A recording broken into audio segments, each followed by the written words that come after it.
जी hello दोस्तों, मैं हूं कमर चीमा। उम्मीद है आप लोग ठीक होंगे। दोस्तों फाइनली पाकिस्तान ने एक इंटरनेशनल पार्टनर ढूंढा है जिसको पाकिस्तान अपने JF-17 ब्लॉक 3 फाइटर जेट्स जो है वो बेच रहा है, और वो मुल्क का नाम है आज़रबाईजान। आज़रबाईजान जो है उसके साथ पाकिस्तान की जो मिलिट्री कोऑपरेशन है वो काफ़ी रहा है। माजी में मिलिट्री एक्सरसाइजेस भी बड़ा कुछ हो रहा है। और अभी हाल ही में मैं देख रहा था कि थोड़े दिन पहले पाकिस्तान की जो मिनिस्ट्री ऑफ डिफेंस है, सॉरी, आज़रबाईजान की मिनिस्ट्री ऑफ डिफेंस और पाकिस्तान की जो डीजी हैं स्ट्रेटेजिक प्लान्स डिवीजन SPD, उनकी मुलाकातें भी इस हवाले से हुई हैं। लेकिन ये पाकिस्तान की बहुत मैं समझता हूँ बहादुरी सेंस कह लें आप, कि पाकिस्तान जब भी JF-17 थंडर को बेचने की कोशिश की है, कोई ना कोई बीच में मसला आ जाता था। और आपको याद होगा कि इससे पहले पाकिस्तान ये जेट्स जो है अर्जेंटीना को बेचने लगा था, लेकिन उस वक्त भी बरतानिया बीच में आई थिंक आ गया। वो डील किस हद तक चढ़ी, और बीच में जारी बात है इंडिया फैक्टर भी बड़ा इंपॉर्टेंट है, क्योंकि इंडिया ने पाकिस्तान पे ब्लॉकेट लगाया हुआ है कि दुनिया का कोई मुल्क जो इंडिया को वेपन्स सप्लाई करता है या इंडिया से वेपन्स खरीदता है, वो पाकिस्तान से कुछ नहीं खरीदेगा। ये इंडिया ने सीधा सीधा जो है वो कहा हुआ है। ठीक है, उन्होंने कहा जी हम ये नहीं जो है ना वो बर्दाश्त कर सकते। ठीक है जी, आप गूगल पे थोड़ा पढ़ने जाएँ इसके बारे में, JF-17 थंडर के बारे में, तो आपको लगेगा जी, वो कहेंगे जी ये जंक फाइटर है, वर्स्ट अमंग द ऑल। ठीक है जी, बिकॉज़ इसके अंदर वो वाले वेपन्स नहीं है। मतलब ये गूगल की मैं आपको बात बता रहा हूँ। ये अब देखें, जो JF-17 थंडर है, ये चाइना और पाकिस्तान ने बनाया है। ये चंगडू एयरक्राफ्ट इंडस्ट्री जो ग्रुप है और पाकिस्तान एरोनॉटिकल कॉम्प्लेक्स ने बनाया है, और दोनों ममालिक इसको इस्तेमाल कर रहे हैं। अभी जो रिसेंटली पाकिस्तान और इंडिया की जो डॉग फाइट हुई थी, उसमें ये इसको इस्तेमाल किया गया था। इंडिया ने ये कहा था कि ये पाकिस्तान ने F-16 किया ताकि अमेरिका को इंसाइट किया जा सके और कहा जा सके कि पाए ना देखो थोड़ा जो साढ़े खिलाफ इस्तेमाल हो रहे हैं। अब पाकिस्तान एयरफोर्स जो है वो बड़ा डिपेंडेंट है JF-17 के ऊपर, क्योंकि हमें पता है। देखिए, पाकिस्तान के अमेरिका के साथ जो ताल्लुकात है ना, उसकी नेचर इस तरह की है, और इंडिया और अमेरिका के ताल्लुकात की नेचर इस तरह की है that Pakistan somehow understands and realizes this, that Pakistan cannot trust on the American weapons. कि अब इंडिया के लिए तो अमेरिकन के लिए तो इंडिया इंपॉर्टेंट है, बिकॉज इंडिया तो बाय करता है वही वेपन अरबों डॉलर के देता है। अगले दिन जो 3-4 अरब डॉलर के ड्रोन्स खरीदे उन्होंने, तो वो कल को उन्होंने कहा यार जरा कर दो इनको, तो हमारे जहाज तो फारग हो जाएंगे। एनी हो, ये पाकिस्तान के पास काफ़ी वो है। अब रिसेंटली J-10C पाकिस्तान ने अपने आर्सेनल में इंडक्ट किया है। फिर F-35 आ रहा है, बहुत कुछ आ रहा है। लेकिन ये पाकिस्तान और आज़रबाईजान जो है ये काफ़ी देर से लगे हुए थे, जब से आर्मीनिया की और क्या नाम है उसका हो रही थी अज़रबाईजान की लड़ाई हुई निकाराकोरबाख के ऊपर, इशू के ऊपर। और मज़े की बात ये है कि आर्मीनिया और इंडिया का डिफेंस कोऑपरेशन भी है। ठीक है जी। मैं अभी देख रहा था कि आर्मीनिया की जो लीडरशिप है इधर यूनाइटेड नेशंस में, वो डायलॉग एंगेजमेंट की बात कर रही थी। लेकिन याद रखें, जो इंडिया और आर्मीनिया का जो मिलिट्री कोऑपरेशन है वो बहुत ज़्यादा बढ़ चुका हुआ है, ख़ास तौर पे पिछले 3 सालों से। और इस हवाले से इंडिया जो है तमाम ममालिक को कहता है कि हमारे असलहे को खरीदें।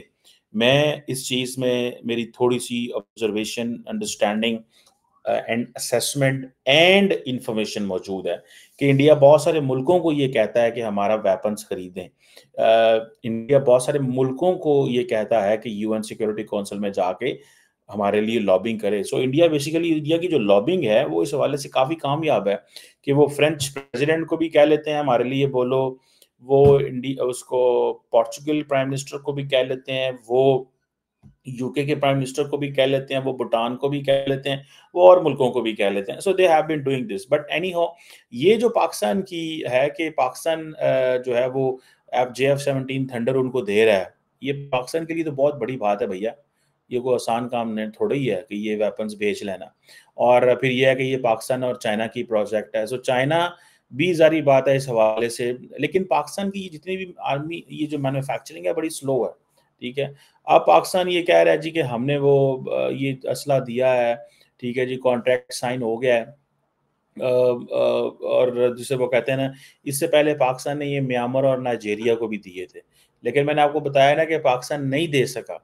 हर वो मुल्क जिसके ऊपर थोड़ा बहुत किसी वेस्टर्न मुल्क का इन्फ्लुएंस होगा या इंडिया का इन्फ्लुएंस होगा, इट्स वेरी डिफिकल्ट कि आप उनको ये चीज़ें जो हैं वो बेच सकें। इराक के बारे में भी ये सुनने में आया था कि JF-17 वो पाकिस्तान से लेना चाहते हैं। लेकिन मैंने बताया ना कि आप गूगल पे जाके JF-17 कहेंगे, नहीं, नहीं, नहीं, ये जंक है, ये बहुत बुरा है, इसको ना लें, इस्तेमाल ना करें। सो इससे अंदाज़ा होता है, ज़ाहिर बात है कि बहुत सारे जो लोग हैं, वो जो इस प्रोसेस में इन्वॉल्व होते हैं, वो they are looking into it, और वो लॉबिंग हो रही होती है। बहरहाल ये JF-17 की जो थंडर है, ये एयर टू एयर रिफ्यूलिंग भी कर सकता है, ठीक है जी। फ्रॉम दी मल्टी रोल जो टैंकर ट्रांसपोर्ट एयरक्राफ्ट जो डिप्लॉइंग होती है, और आज़रबाईजान जो है, उसके पास भी ये कैपेबिलिटी है। पाकिस्तान भी उसको ये सपोर्ट कर रहा है। जो प्रेसिडेंट हैं वहाँ पे इल्हाम साहब, प्रेसिडेंट इल्हाम जो है, उन्होंने इसकी ज़ाहिर बात है, उन्होंने अगर ये लिया है तो उनको इस चीज़ का अंदाज़ा है कि हम ले रहे हैं तो इसकी क्या वो हो सकती है, ठीक है जी। सो बहरहाल ये 4.5 जनरेशन का एक मल्टी रोल फाइटर एयरक्राफ्ट है, जो कि बहुत जो कम्बैट मिशंस हैं वो उनको कर सकता है। कंटेम्प्रेरी जो एयर पावर की जो एम्प्लॉयमेंट ऑप्शंस हैं वो इसके अंदर मौजूद हैं, और नेशनल सिक्योरिटी जो पैराडाइम है अज़रबैजान का, उसके अंदर ये फिट आता है।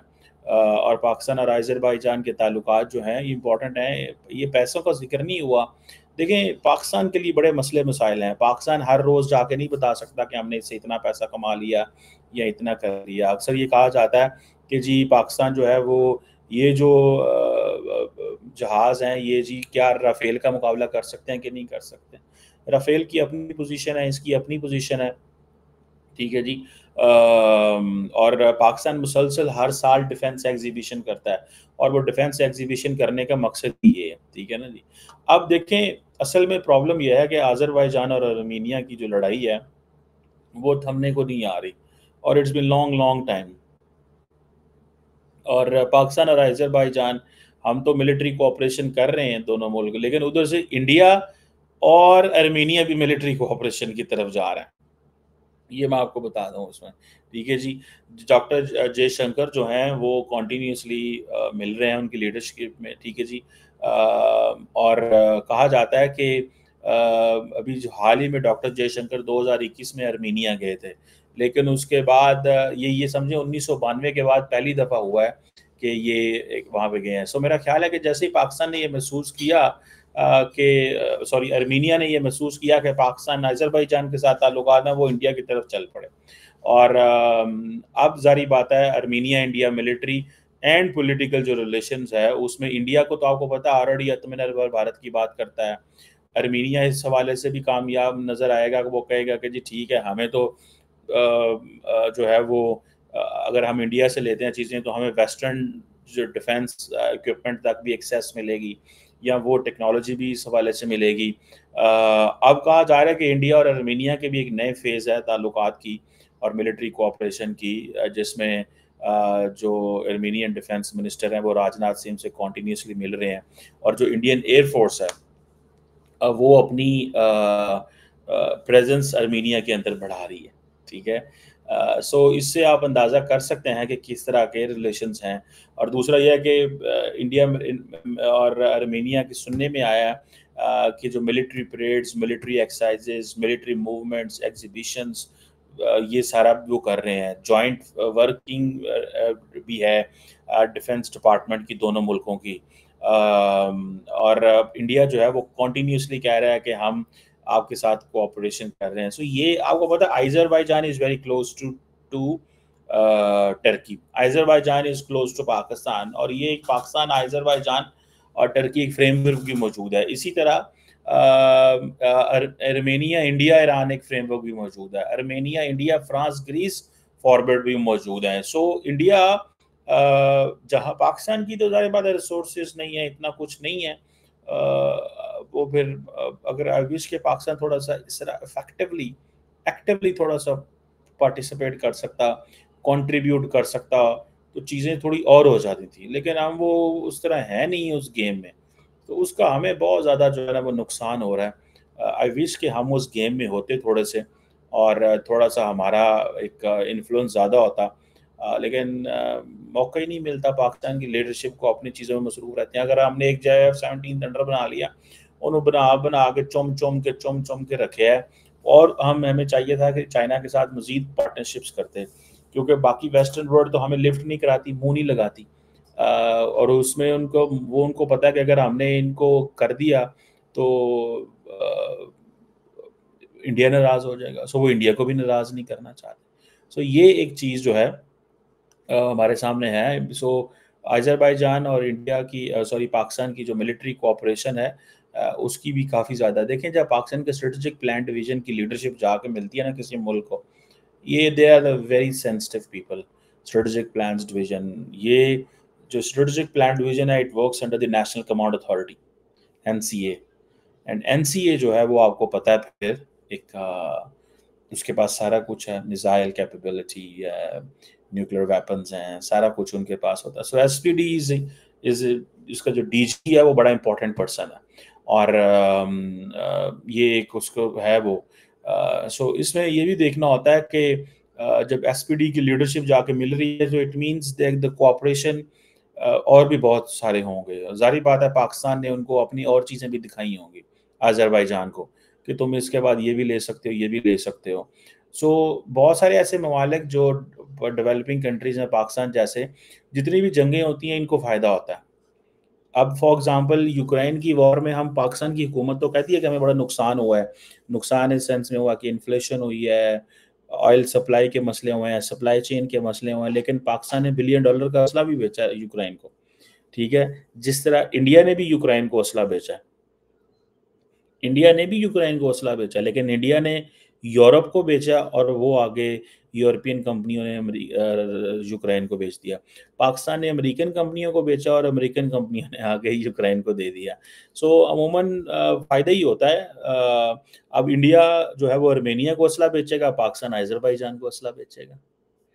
समझ रहे हैं आप बात को? सो ये चीज़ें जो हैं वो चलती हैं, बट एक लॉन्ग टर्म कोऑपरेशन जो है, एक जो स्टेबल कोऑपरेशन है मेरे ख़्याल से वो होना चाहिए और इस सिलसिले में पाकिस्तान कंटिन्यूअसली एक ही चीज़ कर रहा है, सीक्रेसी। पाकिस्तान सीक्रेसी को बहुत मेंटेन कर रहा है, बिकॉज़ जो सीक्रेसी है वो इतनी इम्पोर्टेंट हो चुकी है कि सीक्रेसी में आप देखें कि अगर सीक्रेसी नहीं रखता, तो पाकिस्तान की ये चीज़ याद रखिए कि बहुत सारी पाकिस्तान की चीज़ें एक्सपोज़ हो जाती हैं। जैसे मैंने बताया कि अर्जेंटीना पाकिस्तान से JF-17 लेना चाहता था। हुआ क्या कि अर्जेंटीना ने अपना जो फाइनेंशियल यील्ड था, उसमें पैसे डाल दिए, पता नहीं 700 मिलियन के कितने मिलियन डॉलर डाल दिए कि ये हम जो है ना वो पता नहीं क्या इक्विपमेंट F6 JF-17 पता नहीं बाय करेंगे। जब वो अर्जेंटीना का वो जब चीज़ें आई इंटरनेशनल मीडिया में आ गया, बर्तानिया बीच में आ गया, वो सारी की सारी डील ही बीच में जो है ना खटाई में पड़ गई। सो ये होता है फैक्टर। सो पाकिस्तान को सीक्रेसी बहुत ज़्यादा मैटर करती है, मेंटेन करती है, लेकिन मुझे इस चीज़ का पता है कि जब ये आर्मीनिया और अज़रबैजान की लड़ाई शुरू हुई, ये कुछ साल 2 साल पहले की बात है, तब मैंने इस्लामाबाद में इसकी बाज़गोई सुनी थी बुक क्लब लोगों से कि पाकिस्तान बेच रहा है। उस वक़्त ये था कि पाकिस्तान शायद इमीडिएटली बेच रहा है, लेकिन it took some time to Pakistan, क्योंकि टर्की भी बहुत ज़्यादा वेपन्स जो है वो अज़रबैजान को बेच रहा है।